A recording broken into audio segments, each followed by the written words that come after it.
नमस्कार, मैं सुहाना आपके साथ और आप देख रहे हैं न्यूज यूएनआई। इस वक्त बिहार की सियासत गरमाई हुई है। आरोप प्रत्यारोप का दौर जारी है, बयानबाजी लगातार तेज है और इसी बीच बिहार के दोनों उप मुख्यमंत्रियों का बयान सामने आ रहा है, जिसपे विपक्ष को आड़े हाथों लेते नजर आ रहे हैं। और जब बिहार की बात हो और अपराध की बात भला क्यों ना हो, क्योंकि नालंदा में इसी बीच हमने देखा कि एक और प्रेम विवाह को लेकर मर्डर केस का मामला सामने आया है। क्या है पूरा मामला, इस वक्त क्या कुछ चल रहा है बिहार में, जानने के लिए देखिए ये रिपोर्ट। नालंदा में प्रेम विवाह का खूनी संघर्ष। भाई ने बहनोई के बड़े भाई पर चलाई गोली। नालंदा जिले के चिकसौरा थाना क्षेत्र के जमुआरा लुचन टोला में प्रेम विवाह का मामला खूनी संघर्ष में बदल गया। एक भाई ने अपनी बहन के पति के बड़े भाई पर गोली चला दी, जिससे वह गंभीर रूप से घायल हो गया। बताया जा रहा है कि अशोक रविदास अपने काम के लिए घर से निकला था। इसी दौरान घात लगाए बैठे शिवशंकर कुमार उर्फ गोरेराम ने उस पर हमला कर दिया और गोली मार दी। गोली अशोक रविदास की पीठ में लगकर गर्दन को चीरते हुए निकल गई। दरअसल इस घटना की जड़ 5 महीने पहले हुई एक प्रेम विवाह है। अशोक रविदास का छोटा भाई सिंटू रविदास ने अपनी पड़ोसी सुधा कुमारी से प्रेम विवाह किया था। इस विवाह से दोनों परिवारों के बीच तनाव चल रहा था। सुधा कुमारी के भाई शिवशंकर इस शादी से नाराज चल रहा था। उसने सोमवार को सुबह सुधा कुमारी के साथ मारपीट भी की थी। शिवशंकर को लग रहा था कि अब सुधा का पक्ष लेने उसके ससुराल से लोग बाहर निकलेंगे। इसी इंतजार में वह घर के पास खड़ा था। तभी वहां से अपने काम के सिलसिले में निकल रहे अशोक रविदास के साथ उसकी कहासुनी हो गई और उसने गुस्से में गोली चला दी। घायल अशोक रविदास को हिलसा अनुमंडलीय अस्पताल में प्राथमिक उपचार के बाद बेहतर इलाज के लिए पटना PMCH रेफर कर दिया गया है। उसकी हालत गंभीर बताई जा रही है। सर हमें जे शादी ब्याह किया लड़की शादी ब्याह किया। हमारा भाई कल के घर से जा रहा था बिस्कुट बेचने। बिस्कुट बेचने गया, वो 4 गोली कल लेके आया था। बोला कि हम कल मार देंगे जान से। उसको बाद धमकी उनकी देखकर भाई की भी हम माना कि नहीं जाओ, तो भाई हमारी इकला पिछवाड़े गोली मार दे। क्या नाम है आपका भाई का? अशोक रविदास। आपका? हमारा नाम सिंटू रविदास है। कौन मारा है? संजय के बेटा रामगुरे रविदास मारा है गोली। हिलसा सर्किल इंस्पेक्टर रामशंकर सिंह ने मामले की जांच शुरू कर दी है। उन्होंने कहा कि पुलिस गांव में कैंप कर रही है और स्थिति नियंत्रण में है। सुबह करीब 6 बजे लूचन टोला में अशोक रविदास को उसके पड़ोसी ही गोली मारकर जख्मी कर दिया है। पुलिस तत्परतापूर्वक उसे सदर अस्पताल हिलसा लाया गया है। अभी बेहतर इलाज के लिए PMCH भेज दिया गया है। पुलिस घटनास्थल पर कैंप कर रही है। स्थिति नियंत्रण में है। अविलंब जांच कर आवश्यक कार्रवाई की जा रही है। क्या मामला क्या है? मामला अपने गांव में ही शादी कर लिया था अशोक का भाई रिंकू कुमार, उसी के चलते ये घटना घटी।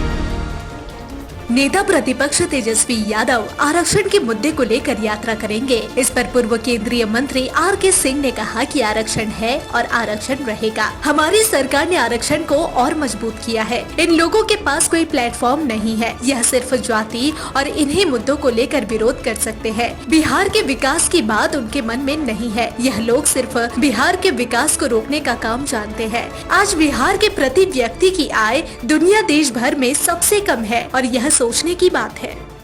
देखिए, ये सब पॉलिटिकल है। आरक्षण है, आरक्षण रहेगा। हम लोगों की पार्टी ने आरक्षण को और मजबूत ही किया है। तो ये सब सिर्फ इन लोग को और कोई प्लेटफॉर्म तो है नहीं। जाति ही एक प्लेटफॉर्म है और विभेद करना ही प्लेटफॉर्म है। ये नहीं कह सकते कि हम सब ईमानदार शासन देंगे, तो कहने के ये नहीं कह सकते कि हम अच्छा शासन देंगे, सुशासन देंगे। ये नहीं कह सकते कि बिहार का विकास हम कर दें। ये सब कहने का इनके पास कोई आधार है नहीं। तो बिहार के विकास की बात तो करते ही नहीं, ईमानदार शासन की बात करते ही नहीं है। किस मुँह से करेंगे? और यहाँ पर जब तक कि ये सब नहीं होगा, विकास नहीं होगा, ईमानदारी से शासन नहीं होगा, तब तक बिहार कहाँ जाएगा? ऑलरेडी हम लोग का जो प्रतिवर्ती आय है वो देश में सबसे कम है। ये चिंता की बात है। बिहार के उप मुख्यमंत्री विजय कुमार सिन्हा ने आज विपक्षी दलों पर गंभीर आरोप लगाया है। एक सार्वजनिक कार्यक्रम के दौरान उन्होंने कहा कि विपक्षी पार्टियां सिर्फ गंदी राजनीति करने में लगी हुई है और उनका उद्देश्य केवल राजनीतिक फायदे के लिए माहौल को खराब करना है। विजय कुमार सिन्हा ने कहा कि विपक्ष के लोग राजनीति को गंदा कर रहे हैं। उन्हें जनता की भलाई से कोई मतलब नहीं। उनका मकसद सिर्फ अपने राजनीतिक स्वार्थों की पूर्ति करना है। बिहार की जनता मालिक है और बिहार का सच्चा सेवक कौन होगा ये जनता तय करेगी।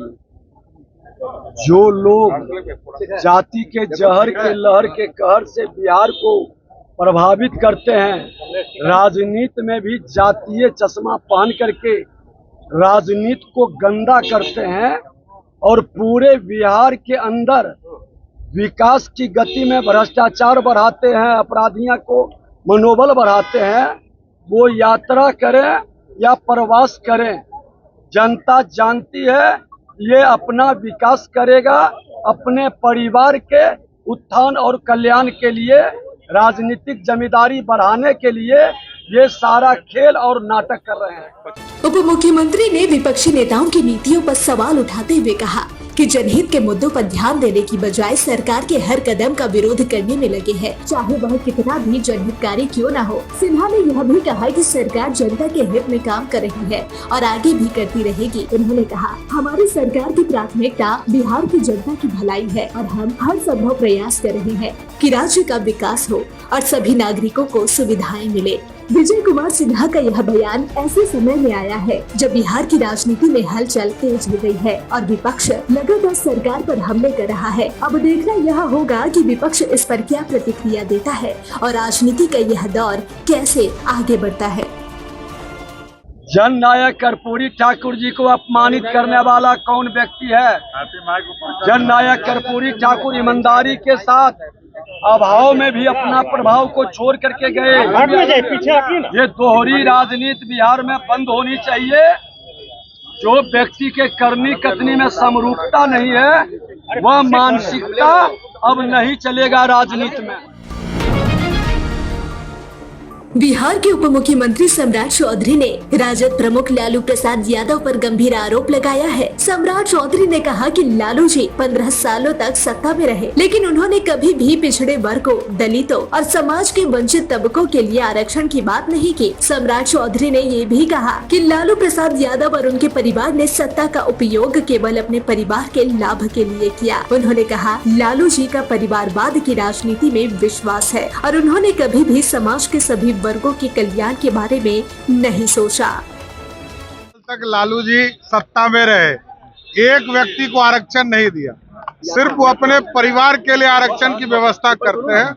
पूरे प्रदेश की चिंता कभी लालू प्रसाद जी के परिवार को नहीं। उप मुख्यमंत्री ने लालू प्रसाद यादव पर निशाना साधते हुए कहा कि उनके राज में भ्रष्टाचार और परिवारवाद का बोलबाला रहा, जबकि आरक्षण और समाज के वंचित तबकों के अधिकारों पर ध्यान नहीं दिया गया। चौधरी का यह बयान बिहार की राजनीति में एक नई बहस को जन्म दे सकता है, खासकर जब राज्य में चुनावी सरगर्मियां बढ़ रही है। अब देखना यह होगा कि राजद और खुद लालू प्रसाद यादव सम्राट चौधरी के इन आरोपों का क्या जवाब देते हैं।